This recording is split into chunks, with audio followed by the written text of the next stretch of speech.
अगर दुनिया को नष्ट होने से बचाना है तो हमें मांसाहार छोड़कर शाकाहार को अपनाना होगा। सुनने में कुछ अटपटा लग रहा होगा ना आपको। आप सोच रहे होंगे कि मांसाहारी खाने का दुनिया के नष्ट होने से क्या संबंध हो सकता है, मगर ये बात 100% सच है कि अगर हमें दुनिया को बचाना है तो मांस खाना छोड़ना होगा और शाकाहारी बनना होगा। हाल ही में हुई एक रिसर्च में ये चौंकाने वाले खुलासे हुए हैं। 16 देशों के 37 विशेषज्ञों ने, जिनमें एग्रीकल्चर साइंटिस्ट से लेकर क्लाइमेट चेंज और न्यूट्रिशन शामिल थे, ने 3 साल तक काम करने के बाद जो रिपोर्ट दी है वो बेहद चौंकाने वाली है। इस रिपोर्ट के मुताबिक अगर आने वाली पीढ़ियों को जीवित रखना है तो हमें अपने खाने की आदतों में बदलाव करना होगा। इस बदलाव का सीधा संबंध मांसाहार को छोड़कर शाकाहार अपनाने को लेकर है। रिपोर्ट के मुताबिक धरती को सबसे ज़्यादा नुकसान पहुंचाने वाला भोजन बीफ है। मवेशी न सिर्फ धरती को गर्म करने वाली मीथेन गैस की मात्रा को बढ़ाते हैं, बल्कि उनकी वजह से कार्बन सोखने वाले जंगलों का भी सफाया हो रहा है। खासतौर से ब्राज़ील में हर साल बड़ी मात्रा में जंगलों की कटाई मवेशियों के लिए की जा रही है। अगर तुलना करें तो 1 किलो मांस जितने संसाधनों के जरिए पैदा होता है, उतने में 5 किलो अनाज पैदा हो सकता है। इतना ही नहीं, एक प्लेट में आने वाले मांस का 30% हिस्सा सीधे कूड़े में चला जाता है, जबकि अनाज के साथ ऐसा नहीं है। रिपोर्ट में यह भी बताया गया है कि दुनिया में 82 करोड़ लोगों को पर्याप्त खाना नहीं मिलता। 2050 तक जब दुनिया की आबादी करीब 10 अरब पहुंच जाएगी, तब दुनिया के सामने लोगों का पेट भरने की समस्या विकराल रूप से मुंह बाए खड़ी हो जाएगी। इस समस्या से निपटने के लिए विशेषज्ञों ने एक डाइट चार्ट भी बनाया है, जिसे प्लेनेटरी हेल्थ डाइट का नाम दिया गया है। इस डाइट चार्ट में सिर्फ मांस में ही कटौती की बात नहीं की गई है, बल्कि इसमें दूध या दूध से बनने वाली चीज़ों के लिए भी सीमा निर्धारित की गई है।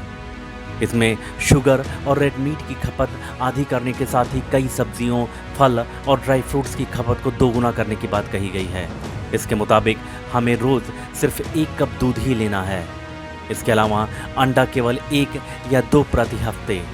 इस आहार में मटर और दाल जैसी फलियों, सब्जियों, फल और ड्राई फ्रूट की मात्रा दोगुना करने की बात कही गई है। अनाज को पोषक तत्वों के लिहाज से कम स्वास्थ्यकर माना जाता है। हालांकि इस रिपोर्ट का विरोध भी हो रहा है, जिनमें मीट कंपनियां और बड़ी डेयरी कंपनियां शामिल हैं। मगर रिसर्चरों का कहना है कि इन कंपनियों को सच देखना चाहिए। अगर हम नहीं बदले तो बचेंगे नहीं। भोजन में मांसाहार की मात्रा को कम करने से हर साल 66,73,000 करोड़ रुपए बचाया जा सकता है, जबकि इससे जो ग्रीन हाउस गैसें कम होंगी, उससे 33,66,000 की बचत और हो जाएगी। और इसका सबसे ज़्यादा फ़ायदा विकसित देशों को मिलेगा। अमेरिका के नेशनल एकेडमी ऑफ साइंस के नए रिसर्च के मुताबिक अगर दुनिया में शाकाहारी को बढ़ावा मिले तो पृथ्वी को ज़्यादा स्वस्थ, ज़्यादा ठंडा और ज़्यादा दौलतमंद बनाया जा सकता है। साथ ही शाकाहार को बढ़ावा मिलने पर पूरी दुनिया में हर साल 50 लाख मौतें टाली जा सकती हैं। ऑक्सफोर्ड यूनिवर्सिटी के शोध के मुताबिक अगर लोग मांस खाना कम कर दें तो 2050 तक सेहत और जलवायु संबंधी खर्च में करीब 1,500 अरब डॉलर की कमी लाई जा सकती है। इस रिपोर्ट के बाद सरकार ने वहां के मीट उद्योग पर नकेल कसना शुरू कर दिया है। डेनमार्क सरकार रेड मीट पर टैक्स लगाने वाली है, तो चीन भी मीट की खपत को 50% तक कम करना चाहता है। दरअसल ज़्यादातर फूड कंपनियां प्रोसेस्ड मीट बेचती हैं। एंटीबायोटिक और प्रिजर्वेटिव से भरपूर ये मीट कैंसर जैसी बीमारियों को न्योता देते हैं। वहीं बूचड़खानों से निकलने वाले गंदे पानी की समस्या तो और बड़ी है। अमेरिका और कनाडा की कुछ नदियां तो मीट उद्योग के चलते बुरी तरह प्रदूषित हो चुकी हैं। इतना ही नहीं, मीट उद्योग से होने वाला कचरा भी बड़ी समस्या पैदा करता जा रहा है। बीते 10 सालों में दुनिया ने बर्ड फ्लू, स्वाइन फ्लू और इबोला जैसी महामारियों का सामना किया है। आपको बता दें कि ये सभी बीमारियां संक्रमित मीट से इंसान तक पहुंची थीं। फ्रेंड्स ऑफ अर्थ नामक संस्था के मुताबिक पूरी दुनिया में सिर्फ 50 करोड़ लोग ऐसे हैं जो पूरी तरह शाकाहारी हैं। यानी 740 करोड़ की आबादी वाली दुनिया में मात्र 50 करोड़ लोगों को आप अल्पसंख्यक भी कह सकते हैं। 2014 के आंकड़ों की बात करें तो इस संस्था के मुताबिक भारत में सबसे ज़्यादा शाकाहारी रहते हैं। यानी भारत की कुल आबादी का 33% शाकाहारी है।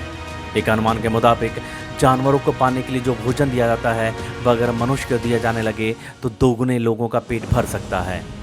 इसके कुछ आंकड़े इस प्रकार हैं। 1 किलो सुअर के मांस के लिए जानवरों को 8 किलो भोजन दिया जाता है। उसी प्रकार 1 किलो चिकन के लिए मुर्गे को 3.5 किलो अनाज खिलाया जाता है। सब्जियों को उगाने के मुकाबले मांस उत्पादन में 100 गुना ज़्यादा पानी खर्च होता है। जहां 1 किलो आलू उगाने में 256 लीटर पानी, 1 किलो गेहूं उगाने में 1300 लीटर पानी की आवश्यकता होती है, वहीं 1 किलो मांस उत्पादन के लिए 18,000 लीटर पानी बर्बाद होता है। इतना ही नहीं, 1 किलो मांस उत्पादन में होने वाला वायु प्रदूषण 3 घंटे तक लगातार कार चलाने में होने वाले वायु प्रदूषण के बराबर होता है। पूरी दुनिया में मीट उत्पादन के लिए काफ़ी मात्रा में जानवरों को रखना और पालना पड़ता है, जिसके लिए बड़ी मात्रा में रहने और खाने की व्यवस्था की जाती है, जिससे दुनिया का एक बड़ा हिस्सा जो किसी देश से बड़ा हो सकता है घेरने के साथ साथ 6 लाख हेक्टेयर जंगल हर साल काट दिया जाता है। 400 ग्राम मांस उत्पादन, खासकर बीफ में करीब 40 किलो अपशिष्ट पदार्थ निकलते हैं जो भूमि के जल को जहरीला बना रहे हैं। अगर लोग शाकाहार को अपना लें तो जानवरों के पालने वाले 160 करोड़ हेक्टेयर जमीन मुक्त हो जाएगी, जो भारत के कुल क्षेत्रफल से भी 2 गुनी जमीन है। अमेरिका में हुई एक रिसर्च के मुताबिक अमेरिका में औसतन प्रति व्यक्ति प्रतिवर्ष अनाज की खपत 1100 किलो है, जबकि भारत में प्रति व्यक्ति अनाज की खपत 150 किलो प्रतिवर्ष है, जो कि सामान्य श्रेणी में आता है। लेकिन एक अमेरिकन और एक भारतीय के खाने में इतने बड़े अंतर की वजह है मांस। एक अमेरिकन के 1100 किलो अनाज के उपभोग में सीधे भोज्य अनाज की मात्रा 62 किलो ही होती है, जबकि बाकी का हिस्सा मांस का होता है।